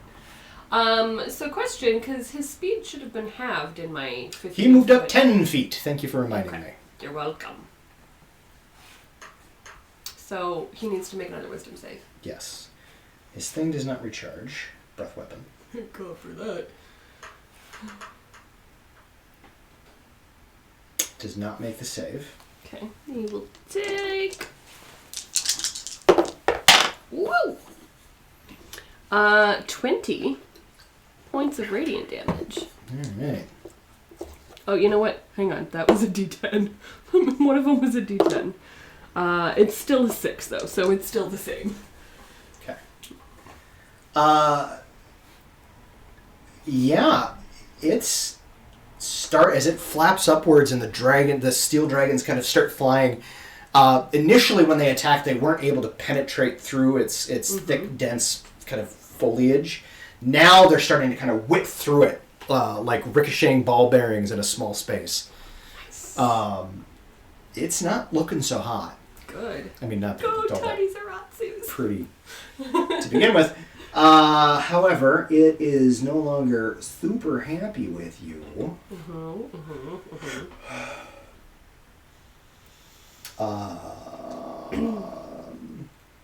And you know what? It's only 10 feet away and it has reach. So it's just going to unload upon you.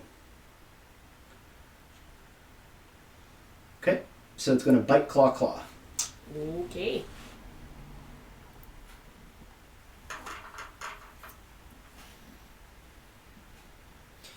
Uh, 29, 25, 25. Yep.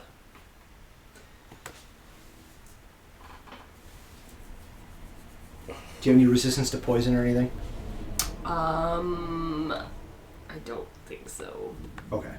So as these jaws come down and you see its teeth remind you very much of those dripping rose thorns that you saw.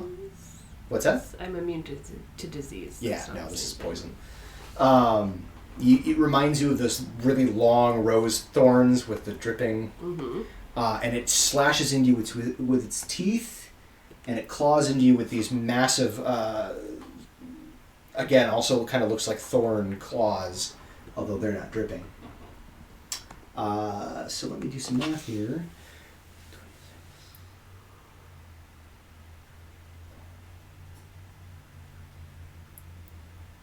$38 points of damage. Okay, not as bad as I could have been, but oof, I'm gonna hurt it. Alright. And that will end its... it's out of your reach, so you can't... So it flies up out of your range. Okay. I assume his speed is halved while he's in that 15-foot area. Correct. So he moves about 5 feet to get out and then moves up to almost to the ceiling. Awesome. Cool, cool. How high up is he? The ceiling's 50 feet high, so he's 50 feet. He's actually 45 feet, sorry. Although he's huge, so the bottom of him would be like 30. Cool. Awesome. After him is Tristan. Okay. Tristan is going to finish off the zombies.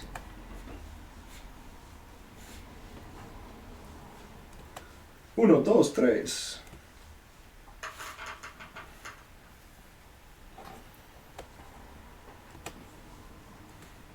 Yeah.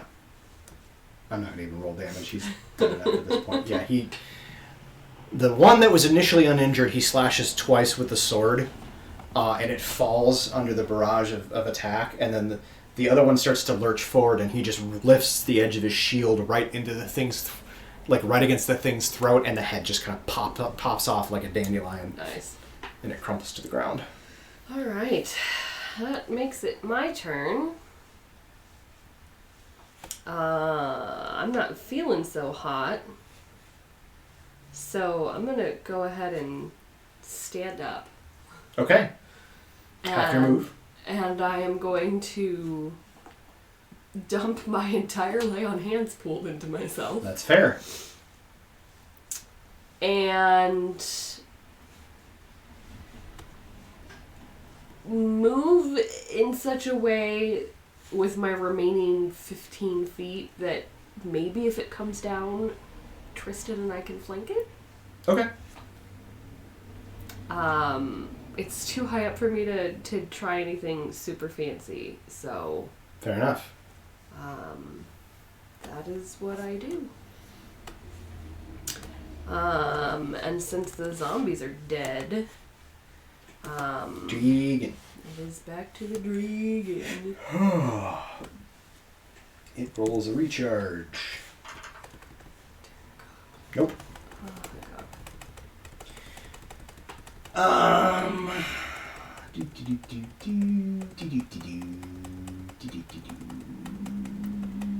It did not like what you did to it. It swoops down to 10 feet above you.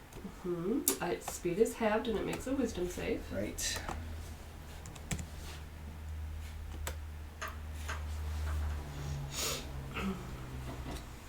Uh, 24. That'll make it for half damage. Those are d10s. Let's make sure I'm rolling the right dice this time. Oh, that was a crappy roll too. So full would be 10, so it takes 5 points of radiant damage. Okay. And it's going to bite, claw, claw. Mm-hmm. Nom, nom, nom, nom, nom, nom. Stop trying to eat me. Well, it was plus that. So 13's going to miss. Mm-hmm. 29's going to hit. Mm-hmm. 19's going to miss. Yes. So he only gets 1 claw attack on you. That's good. So that'll be 13 points of slashing damage. Okay. Oof. Yeah, before I didn't roll anything less than like a 14. Yeah. This time I rolled like a 6 and an 8. And then it's going to finish its move. It's not going to get all the way back up to the ceiling. It's only about 15 feet off the ground now because of the half movement. But it's going to kind of finish its move by trying to swoop back up. It's 15 feet up? It's now 15 feet up. Like its belly or like the top of The it? bottom of it is 15 feet up. So how high up is the top of it? 15 more feet than that, 30. Okay. So, It's I mean, I know what's going to happen next. I know you do. It's Tristan's turn. So you see Tristan do something kind of strange. You see him kind of squeeze the handle of his shield, and you see the strap around his arm kind of retract, and he winds up and he whips it at the dragon. Full Captain America style. I'm here for it.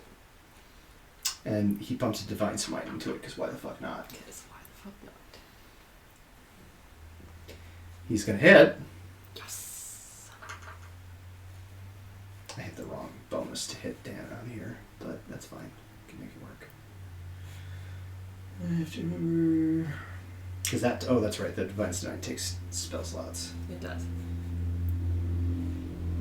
So he's going to sack this. And he's going to add.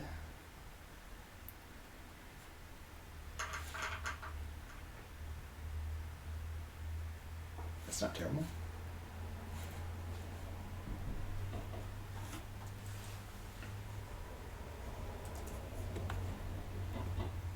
So yeah, you see him whip the shield at the thing. Mm-hmm. It sails up, and it slices across this thing's kind of shoulder right at the wing joint. Mm-hmm. But you're pretty sure this thing is not flying because of the wings. It's some kind of magical effect, because plants typically don't fly.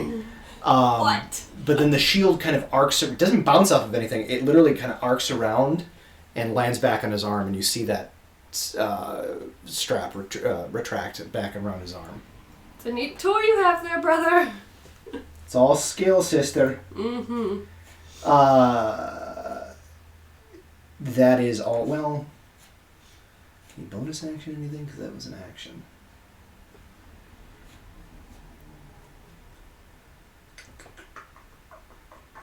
Nope.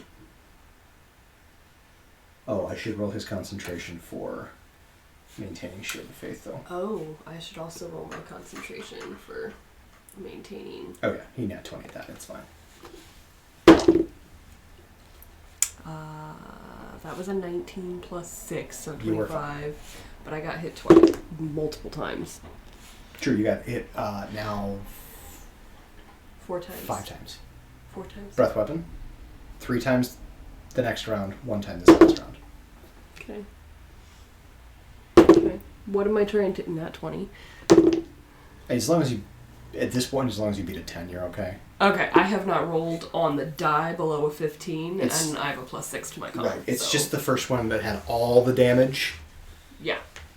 So. Okay, I'm good.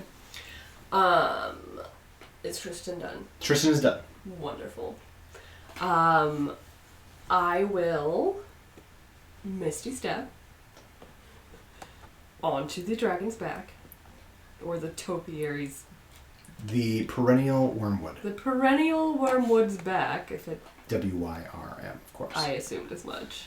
And I will take 2 big old swings with the warhammer. Alright. Because fuck this guy. That is a 26 to hit on the first. That'll hit. And a 27 to hit on the second. That will also hit. Definitely pumping Divine Smites in both. Okay. One of them will be my 4th level. Nice.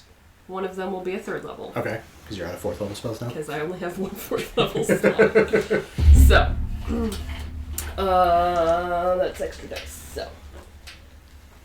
Those are a 3rd. That for a 4th. Okay.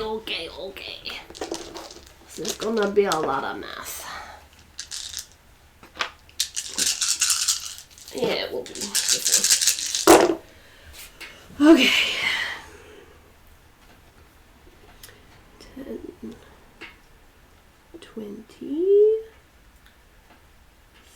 30, 41, 52, 59 on the first hit. Okay.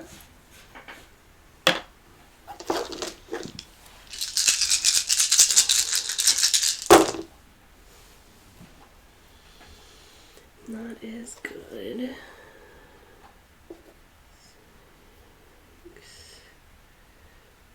Okay.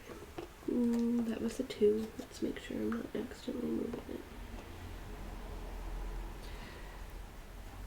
10, 20, 28, 36, 42, 49, plus 7 is 56. So your first swing, you bury, like, as you appear on this thing's back. Well, it's not going to matter in a second. You appear on this thing's back and you swing the hammer down, and again, from the back of it this time, it kind of crackles through that lichenous that lichenous membrane. As you bring the other hammer down, how do you want to do this? Yes. I want to bring the hammer down and have that big flash of light, and just like Death Star shockwave. Okay. And just have it like explode. So, yeah. So you bring that hammer down one last time, and the thing kind of crackles with energy and then explodes, and it's silent. This utterly silent explosion, followed by again the kind of push of the shockwave, is again that ring of not eldritch, radiant. Wrong kind of energy. That's a deer, not you. Yep. Radiant energy shoots out, shaking the walls, and you see that kind of black lichen that had kind of crept all around the walls of the chamber start to fall off like ash in the wind. And as you kind of land in the 3-point hero landing, you see Tristan Did kind the of... shockwave knock him over? No, it did not. Damn it. It did not. As you're standing there, you do the 3-point hero landing, he's just kind of looking at you, and as you kind of look up at him with a smirk on your face, he goes, "Show off." You know, brother, when you're good, you're good. And we are at the 2-hour mark, so we're going to kind of storyline the rest here. Okay. You head back up. Mm-hmm. Oh, you get things. Yes. This thing had a bit of a treasure hoard. We loot the body. You loot the body. This thing had a bit of a treasure hoard. We will get to that in a moment. Okay. We'll do that at the very end here. Okay. You go up and inform the Archdruid of what your accomplishment was. They already know. Yeah. The patches that had started to die and wither have slowly grown, or not grown, but ceased to kind of resist attempts to regrow the green that had been there before. And so the Archdruid very happily restores your arm. Yes! Via the regeneration spell. What they do not inform you is that because they are an Archdruid, there's some subtle differences. It is not just your good left arm. I have just added the item to your character sheet. Refresh. Oh, I get an item? Refresh and look at it. Okay.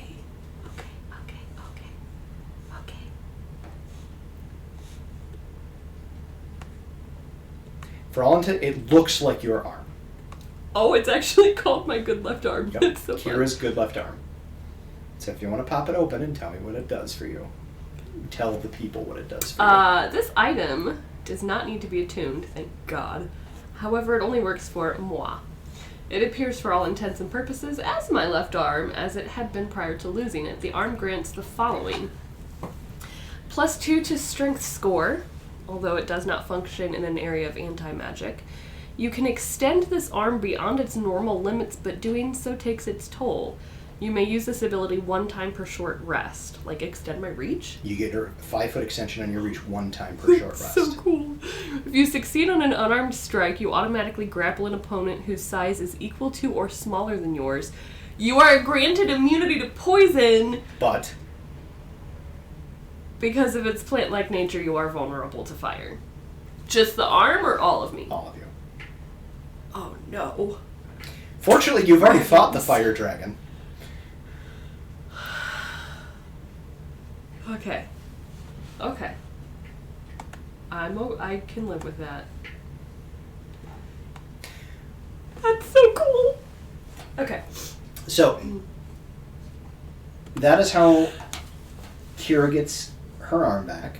Yay. You return to Winterhold in triumph. Yes. The next, and again, the journey there, the journey there did take a month. Mm-hmm. However, Primfeather is more than happy to transport via plans you back. Wonderful. So that's just a matter of an instant. So, over the next 4 months, you continue to do the work as you had been doing it. Mm-hmm. You find any excuse you can to not work with the gloves on. Yes, I do. It's so nice to have a hand back. About month 4, mm-hmm.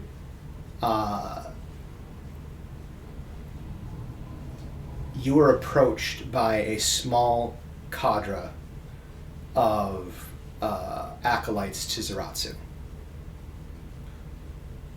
And they offer you to take over the role as Hierophant of the Church of Zeratsu. I politely and respectfully decline. They're super bummed, but they understand.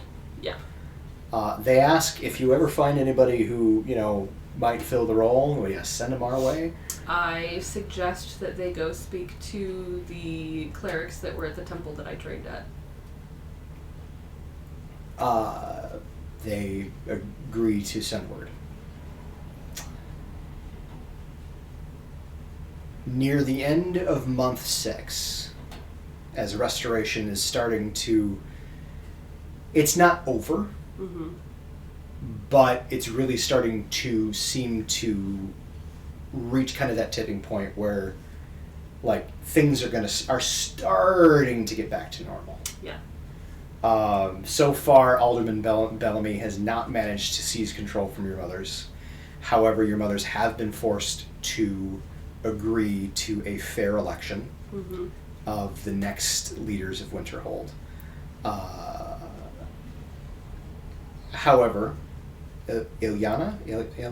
Alana, thank you. I don't have it in front of me, so sometimes it's...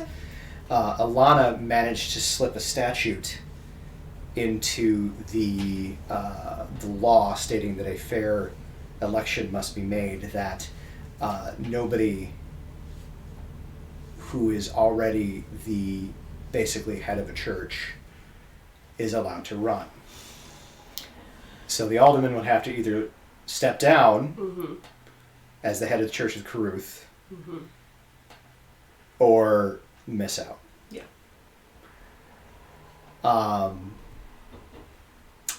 This is a fact that the alderman is very annoyed by.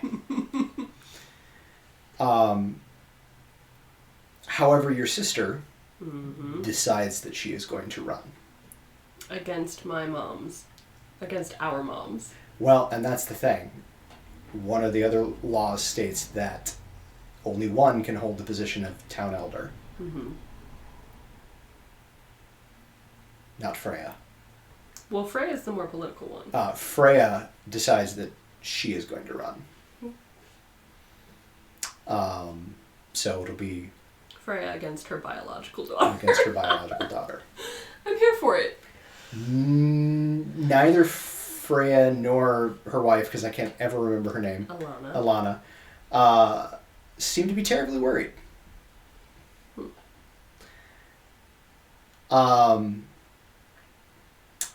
Towards the middle of month 6, the dwarves are starting to send people home. The conscripts, the actual conscripts, have been well trained enough that they are confident that leaving Winterhold, they are not leaving Winterhold undefended. That is largely due to the fact that Saul is a very good leader. But Saul quietly informs... He has good lieutenants. He does. But Saul quietly informs the interim leadership in your mother's and the two of you and Tristan, that he will be leaving at the end of the month. Where will you go? And he doesn't talk about it. He kind of deflects.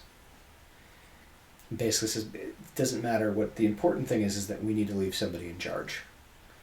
And I know, Kira, you've said multiple times that you are not interested in the position, and you've already declined a position of authority within Winterhold, but I would be remiss if I didn't ask you. I am honored by the gesture, but my place is not here. And I think we both know that. Still, I had to ask. Kind of claps Tristan on the shoulder. He's like, don't feel bad for being second choice. Your sister has more experience. You'll do fine. And Tristan kind of like, oh, I'm not worried about it. I'm very proud of my sister. Even if I do show off occasionally? Oh, no, somebody needs to beat that the fuck out you. But it's not going to be me. No, it's not. And that is where we will leave Kira's story until we pick up. Saul!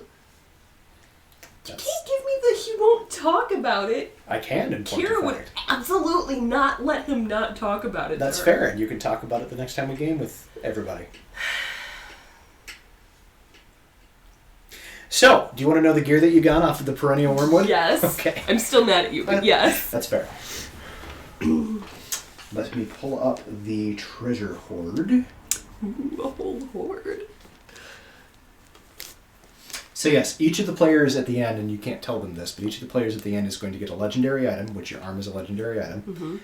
And if, presuming they beat their bad guy, a treasure hoard. Nice. So, here we go. 16,000 gold pieces. Mm-hmm. 1,500 platinum pieces. Mm-hmm. Counting. 6 art pieces, each worth 250 gold.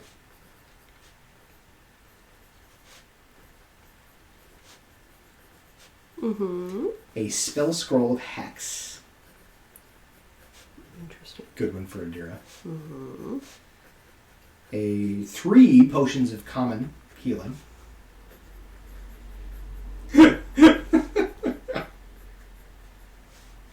This is weird.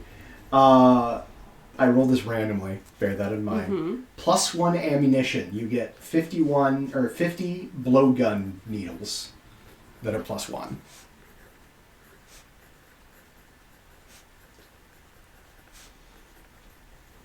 And a lantern that you will have identified as a lantern of revealing.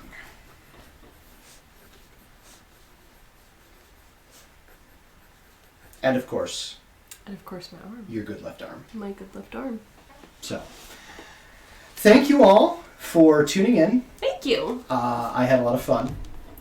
We got to explore an area of my campaign setting that heretofore has been unexplored by this particular group, so that was fun. With each of these, I'm going to try to kind of explore a different region that has not been explored. Nice. And then on April 10th, we will pick up with the main plot line with all of the characters once again for what I suspect will be the final arc of this particular campaign. I know we have 7 levels to go, but I suspect you guys are going to be there before the end. So, thank you all for joining me, and thank you all for joining Phoenix, and we will see you soon. Bye. I have 2 arms now.